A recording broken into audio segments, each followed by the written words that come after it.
ይሄን ነገር ኤአይ ነው በሉ። ኤአይ ካልሆነማ ሲጀመር ከኢየሱስ በላይ ጠባቂ አለ እንዴ? አመልከዋለሁ እሰብከዋለሁ ከሚለው አምላክ በላይ ጠባቂ አለ እንዴ? ጠባቂ ካሌለ ለምንድን ነው በአንድ ጋንታ ጦር የሚጠበቀው? ሲቀጥል አንድን የሃይማኖት መሪ በአንድ ጋንታ ጦር ይጠበቅ ብሎ የሚያዝ የሥራ ኃላፊ ምን አይነት ያሳሰብ ልምሻ ነው የያዘው? እንግዲህ እነዚህ ወታደሮች ወጫቸው የሚሸፈነው ከተለያዩ የንግዱ ማህበረሰብና ከሰራተኛው ላይ ነው። ሀገርን እንዲጠብቁ ሰላም እንዲያመጡ ነው። አሁን ላይ ደቡብ ክልል በተለይ ሲዳማ፣ በተለይ ደቡብ ምዕራብ ክልሎች ከፍተኛ የሆነ የነዳጅ ኮንትሮባንድ የሚደረግባቸው ቦታዎች ናቸው።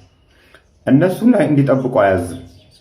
ግለሰቦችን እንዲጠብቅ ነው፣ የሃይማኖት መሪን እንዲጠብቅ ነው የሚያዙት። ይቻላል ግን መንግስታዊ ስርዓቱ ይሄ እንዲደረግ ያዛል ወይስ ሀይ የሚላቸው ሰው ጠፍቷል? ከዚህ በፊት ሲዳማ ክልልም ሐዋሳ ላይ እንደዚህ ተደርጓል። ያንን ሀይ አልተባለም፣ ይሄው ደገመ ማለት ነው። ሌላ እንደዚህ አይነት ኢቨንቶች ሲዘጋጁ የግል ሴኩሪቲ ካምፓኒ አለ፣ እንደ ማንጋርድ ያለ ማለት ነው። ባለፈው በረከት ገበሬዋ የኔ ነው ያለችው፣ ስኮትላንድ ያለው የኔ ነው ያለችው።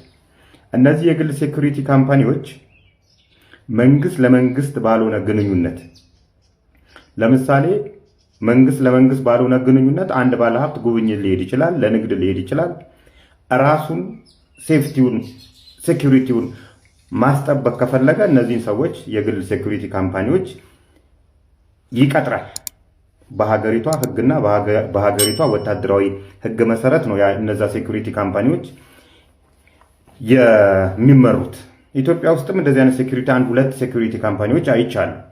እነዚህ ሴኩሪቲ ካምፓኒዎች ለምሳሌ ኮንሰርት ሲዘጋጅ፣ አንድ ዘፋኝ ኮንሰርት ካዘጋጀ፣ አንድ ፓስተር የሆነ ስብከት ፕሮግራም ካዘጋጀ መንግስት መጠበቅ የለበትም።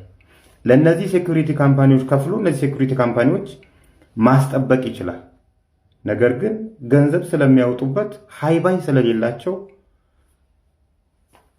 እና ጠብቅ ይሉታል ወታደሩን። ይኸው አንድ የሃይማኖት መሪ እየተከተለ ክላሹን እየተከተለ ይሄዳል።